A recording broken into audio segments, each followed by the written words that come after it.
Okay. Y'all, hey sis, what is up? This is sis coming from Kedesh Farm Homestead. I got some beautiful folks with me.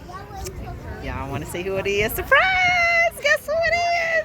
Hey, what's going on? We got the Nakid Farmers up in here at the Homestead Festival. Y'all, this was amazing to catch up with them, to get to meet them in person. They are beautiful folk. You hear me? Beautiful. Oh.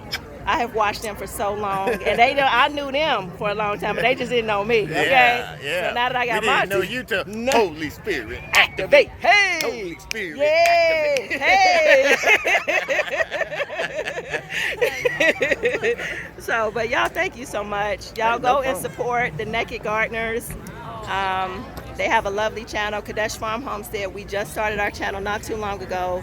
Go show us some love, but you all, that's what it's all about, showing each other love, okay? Alrighty, So, let's grow together. That's right. This is Nakid Farmers, Nakid Gardeners. We don't want no Nakid Farmers, right? We don't want, you know what I'm saying?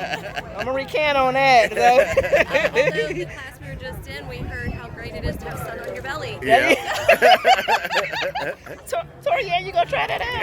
Yes, she is. You going to Sydney? You Yeah, better be out we're there. gonna do go fund me for her to do that. Y'all, they are awesome. So, but this is sis. We gonna finish looking around and having a good time. So go show them some love, y'all. Okay. All right. We out.